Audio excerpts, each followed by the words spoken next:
nós também devemos meditar na palavra de Deus para sermos guiados pela palavra de Deus. Lâmpada para os meus pés é a tua palavra e luz para os meus caminhos. Salmo 119, 105. A palavra de Deus, ela é luz. Ela traz direção. Ela traz respostas. Eu tenho certeza.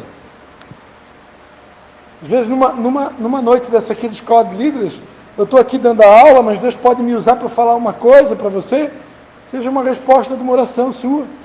De repente, algo que foi falado aqui, hoje à noite, vai te dar uma direção para uma decisão que você tem que tomar amanhã.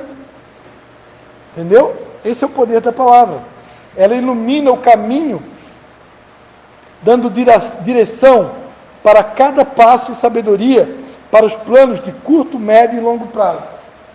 Já vimos nesta lição que Josué considera a aplicação regular da palavra de Deus na vida como o caminho mais seguro para o sucesso e a prosperidade.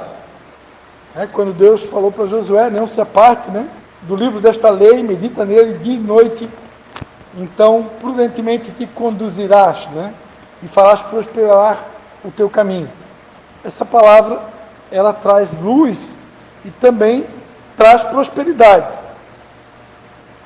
Deixe Deus guiar, corrigir, instruir, liderar, ensinar e confirmar. Não se apresse em ir adiante sem isso. Jamais. Tem que permitir, Eu tenho que permitir que diariamente essa palavra me transforme. Quanto mais contato eu tenho com a palavra, mais habilitado eu estou para prosseguir a minha caminhada de fé. Quanto menos contato com a palavra, menos habilitado para prosseguir a caminhada e mais chances de erros, mais chances de falhas no meio do caminho. Porque quanto mais contato com a palavra eu tenho, mais certo eu vou ser nas minhas decisões. Lembra que Jesus falou para Marta: Marta, Marta, estás ansiosa, preocupada com tantas coisas, mas uma só coisa é necessária. Maria escolheu a melhor parte. O que é essa uma só coisa? O que Maria estava fazendo aos pés de Jesus? Maria estava, ouvindo a sua palavra. Podemos dizer que Maria estava meditando. Só que ela não estava meditando na Bíblia papel. Ela estava meditando na Bíblia encarnada. O Verbo vivo se fez carne e habitou entre nós. Que privilégio. Já pensou quem pudesse estar lá, Que privilégio, Poder estar sentado aos pés do próprio Jesus. E ouvindo diretamente dele, A fonte. Maria. Então, amados, uma só coisa é necessária. Quanto mais tempo eu passo com ele, mais assertivo eu vou ser nas minhas decisões, nas metas que eu vou traçar ao longo do ano, para tudo que eu vou fazer na minha vida. Às vezes tem decisão que eu faria diferente, tem escolhas que eu faria diferente, tem viagens que eu faria, tem viagens que eu não faria. Entendeu? Às vezes a gente vai para lugares que não deveria, às vezes faz coisas que não deveria, às vezes come coisas que não deveria comer, fala coisas que não deveria falar. Tudo por quê? Mais contato com a palavra de Deus, menos chance de erro. Menos contato com a palavra de Deus, mais chance de erro.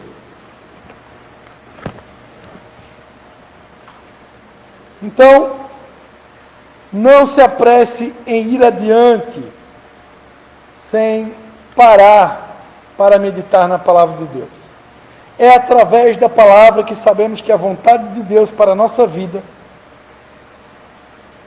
é através da palavra que sabemos qual a vontade de Deus para a nossa vida. E assim nos envolvemos com o seu propósito.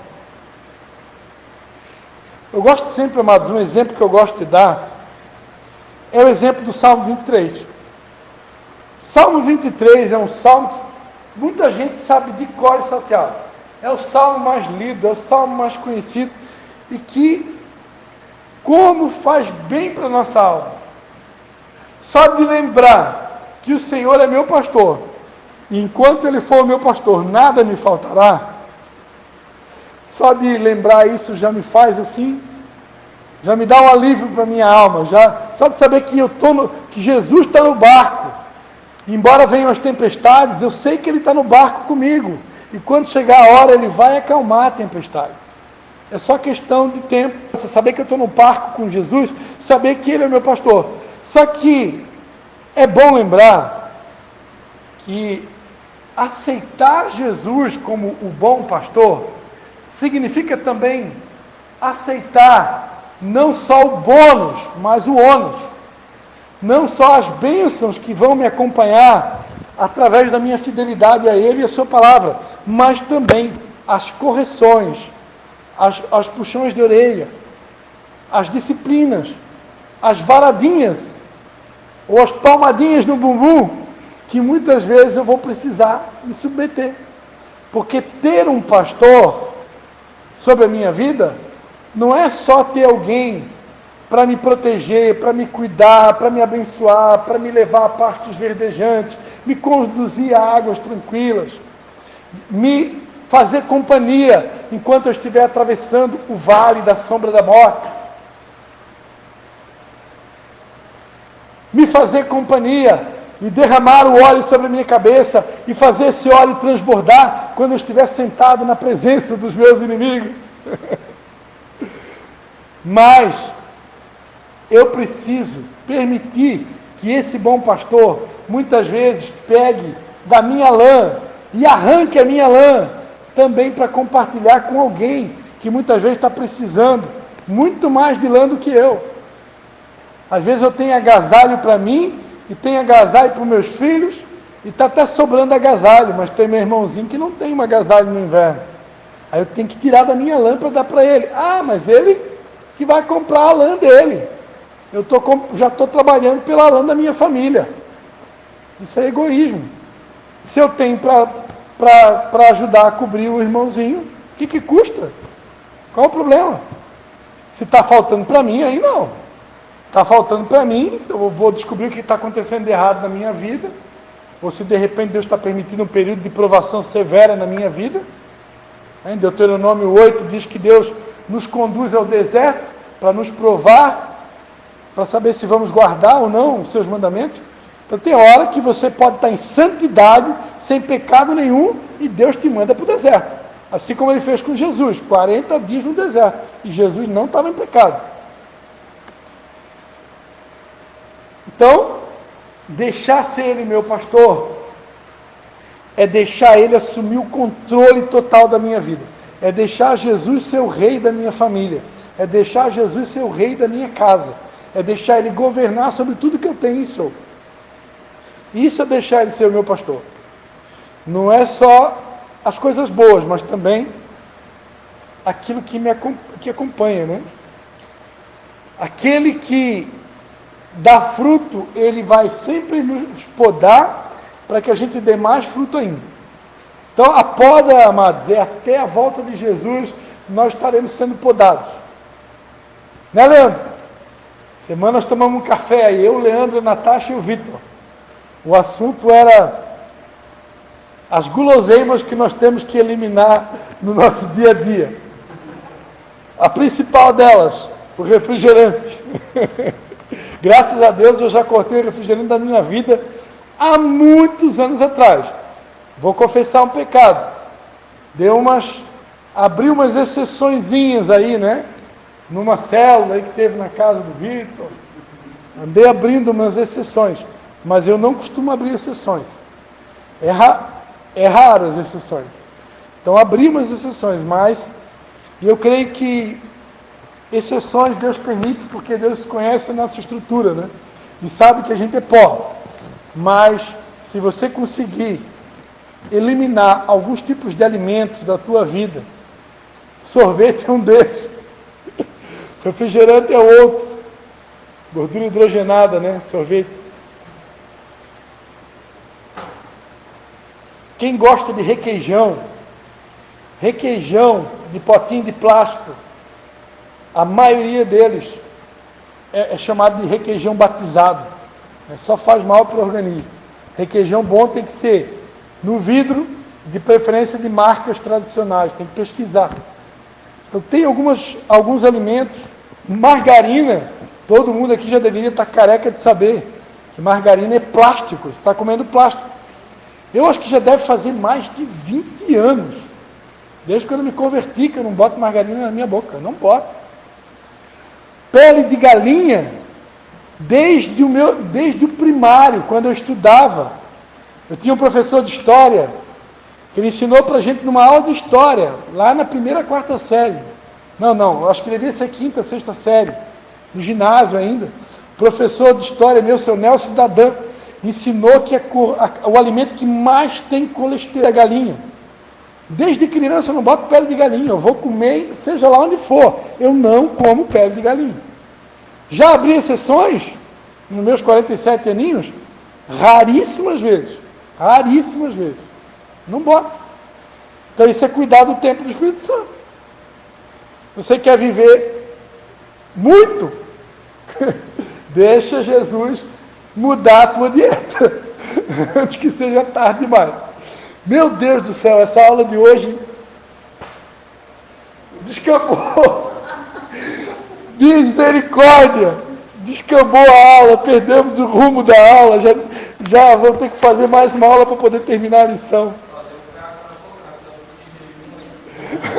Está todo mundo em jejum, né? Se preparando para o encontro do fruto fiel. Deus é bom. Ele é um Deus que conhece as nossas limitações. Ele é um Deus que sabe das nossas fraquezas e não é um Deus que nos condena. Guarda bem o que eu vou falar. Existe uma diferença muito grande entre a voz do Espírito Santo. Está me arrepiando aqui, ó. O que eu vou falar para vocês aqui é muito sério. Segredo para o resto da vida de vocês. Estou todo arrepiado aqui, ó. A voz do Espírito Santo é muito diferente da voz do diabo. O Espírito Santo, ele nos mostra, ele nos revela as nossas imperfeições, ele nos convence dos nossos pecados, para que a gente tenha mudança. Mas em nenhum momento ele nos condena, em nenhum momento ele nos martiriza, em nenhum momento ele faz a gente se sentir mal, em nenhum momento ele nos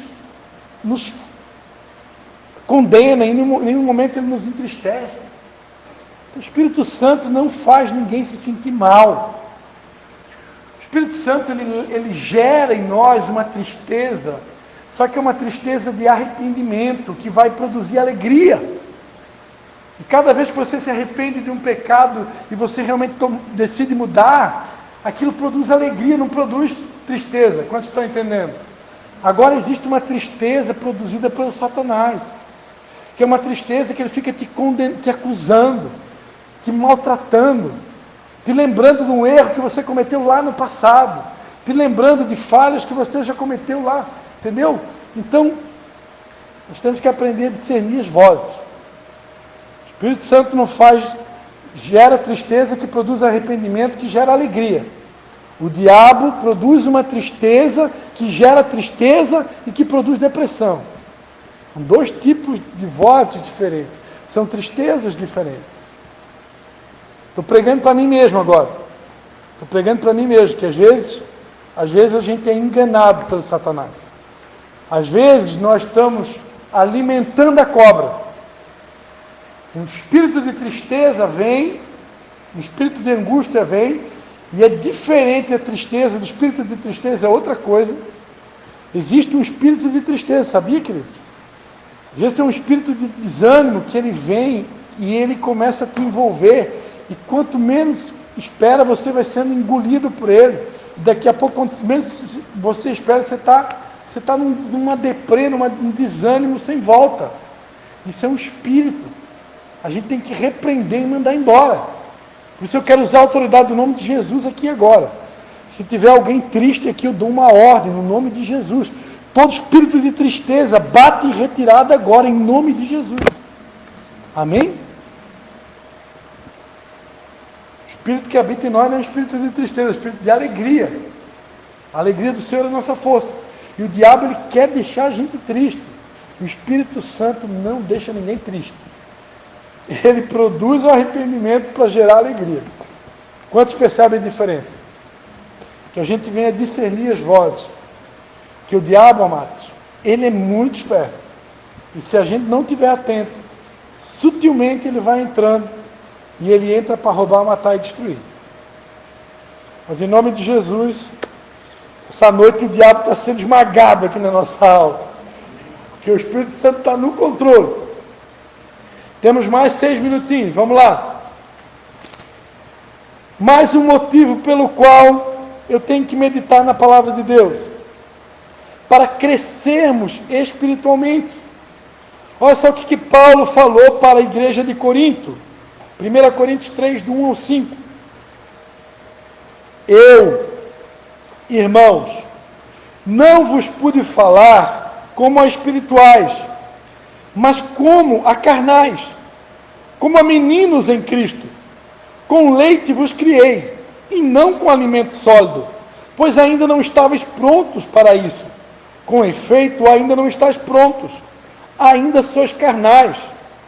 Pois, havendo entre vós inveja, contendas e dissensões, divergências, não sois porventura carnais, não andais segundo os homens? Pois dizendo, eu sou de Paulo, e outro, eu de Apolo, não sois carnais? Afinal de contas, quem é Paulo? Quem é Apolo? Né? Quem é pastor Christian? Quem é a pastora Mena? Quem é Vitor? Quem é fulano? Quem é Beltrano? Não são ministros pelos quais crestes, e isto conforme o que o Senhor deu a cada um. Eu plantei, Apolo regou, mas Deus é que deu o crescimento. Pelo que nem o que planta é alguma coisa, nem o que rega, mas é Deus que dá o crescimento. Nós somos vasos de barro. Às vezes nas igrejas começa a surgir os partidarismos. E daqui a pouco a gente vai formando panelinhas dentro. Isso é um perigo para uma igreja. Né? Eu posso até gostar mais de alguém, eu posso até gostar mais da pregação de alguém, mas eu não posso ser partido por ninguém. Eu sou partido meu é Jesus. Porque todo mundo ama dizer vaso. Tudo é vaso. Pastor Cristo é vaso, André é vaso, Cátia é vaso, Leandro é vaso, Natasha é vaso, Maria é vaso, né? O Marcial é vaso, Maiane é vaso, Daiane é vaso, Thalita é vaso, Luana é vaso, até decorei os alunos das quadrilhas, tudo vaso. Então, tudo é para a glória de Jesus. Nós estamos aqui, sabe uma coisa que eu vou falar aqui, ó? Uma das coisas que Deus tem falado comigo. E que eu vou falar aqui, essa palavra serve para o Brasil inteiro, tem que ouvir essa palavra. O Brasil vai ser transformado quando a igreja se unir.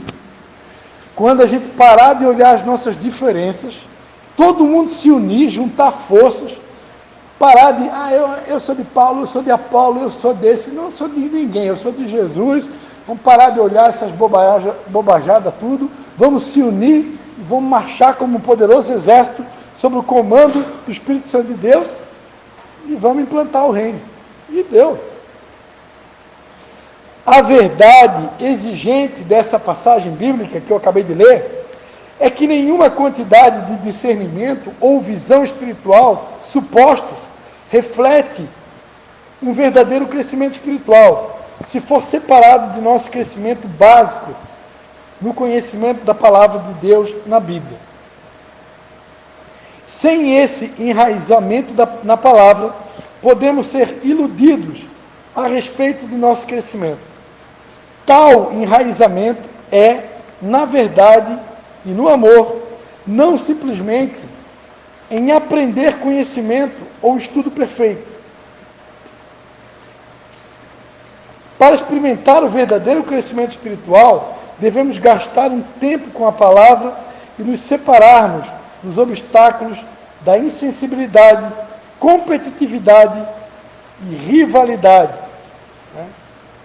O perigo das comparações. Tem A Bíblia tem várias comparações, né? Tem a comparação dos dois irmãos, do irmão mais velho do filho pródigo. Tem essa comparação aqui de Paulo, Apolo, Pedro. E tem uma outra comparação que eu gosto, que está em João 21. Quando Jesus ressuscitou,